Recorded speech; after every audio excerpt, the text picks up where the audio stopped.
বাংলাদেশে এখন আরো কয়েকটা রাজনৈতিক দল আছে, তারা এই যে বিভিন্ন জায়গা থেকে দেখেন চাঁদাবাজি শুরু করছে। যে এটা শেখ হাসিনার প্রাপ্য ছিল। ভোটার না হয় আমি নিজে 5টা ভোট দিছি, যে আমি ভোটার না হয় 5টা মাঝখান দিয়ে সুশুরিটা না দিলেও পারত। সে ছাত্রলীগ একটা নিষিদ্ধ সংসদ, এটা একটা জারজ লিস্ট।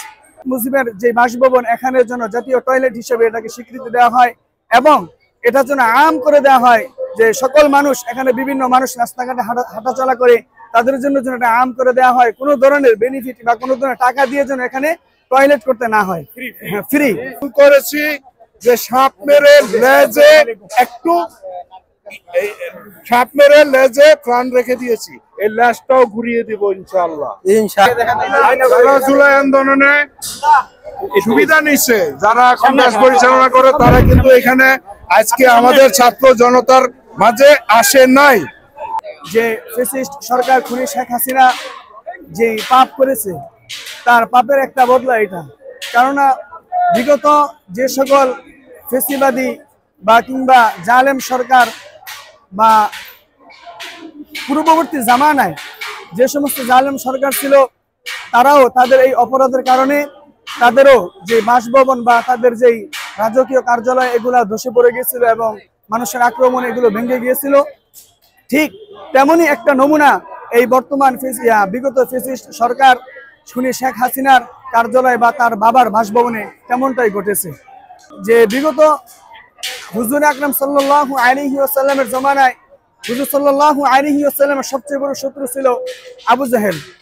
তো আবু জাহেল ছিল সেখানে, যে পরবর্তীতে যে সৌদি সরকার সেখানে আবু জাহেল বাসভবনে জাতীয় পাবলিক টয়লেট তৈরি করেছে। তাই আমাদের আশা বা কিংবা প্রত্যাশা থাকবে যে এই শেখ মুজিবের যে বাসভবন এখানের জন্য জাতীয় টয়লেট হিসেবে এটাকে স্বীকৃতি দেওয়া হয় এবং এটার জন্য আম করে দেওয়া হয় যে সকল মানুষ এখানে বিভিন্ন মানুষ রাস্তাঘাটে হাঁটাচলা করে তাদের জন্য যেন এটা আম করে দেওয়া হয়, কোনো ধরনের বেনিফিট বা কোনো ধরনের টাকা দিয়ে যেন এখানে টয়লেট করতে না হয়, ফ্রি ফ্রি এটাকে জাতীয় পাবলিক টয়লেট হিসেবে ঘোষণা করতে হবে।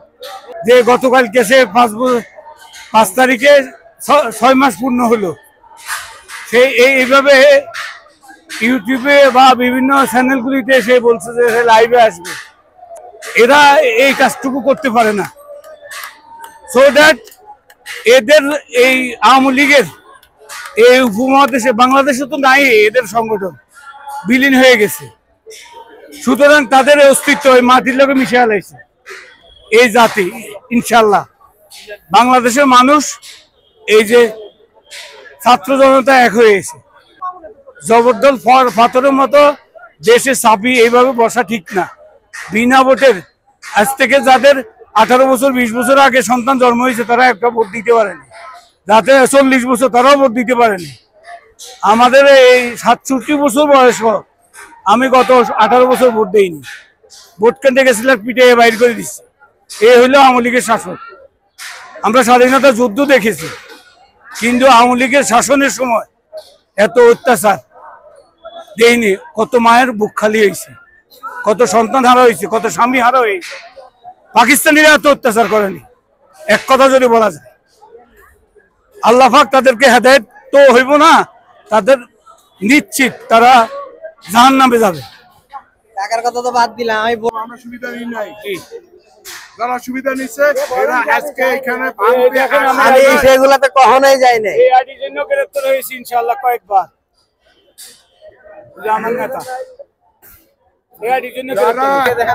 যারা জুলাই আন্দোলনে সুবিধা নিচ্ছে, যারা এখন দেশ পরিচালনা করে, তারা কিন্তু এখানে আজকে আমাদের ছাত্র জনতার মাঝে আসে নাই। আমরা আজীবন লড়াই করবো, এই দেশে আজীবন লড়াই করবো ইনশাআল্লাহ। ইনশাআল্লাহ ফ্যাসিস্ট সরকারকে বিদায় করে ইনশাআল্লাহ আগামী তো যেই আসুক দল, যে দলই আসুক, কিন্তু এটা মনে রাখেন, খবরদার ছাড় দেওয়া হবে না। আল্লাহ ছাড় ছাইরা দে না। আর আমরা আল্লাহ আর একটা জিনিস কি, বাংলাদেশে এখন আরো কয়েকটা রাজনৈতিক দল আছে, তারা এই যে বিভিন্ন জায়গা থেকে দেখেন চাঁদাবাজি শুরু করছে। আমরা যেহেতু এটা একটা ইসলামী দেশ, আমরা চাই যাতে সুন্দর একটা রাজনৈতিক দল আসুক নতুন, সেটা যাতে কুরআনে যেভাবে লেখা আছে, যেভাবে দেশ পরিচালনা করতে হয়, যাতে সেভাবে করা হয়। আর সরকারের কাছে আমার বিনীত অনুরোধ রইল যে জুলাইয়ে যারা শহীদ হয়েছে তাদের পরিবারে অনেকেই তারা গরিব, যেমন আবু সাইদের পরিবারের কথা বলি, তার টিউশনের টাকা দিয়ে তার পরিবার চলতো। এখানে যদি তাদের থাকার মতো কোনো একটা জায়গা করে দেওয়া হয়, আমার মনে হয় তাদের ভাড়ার খরচটা অনেকটুকু বেঁচে যাবে।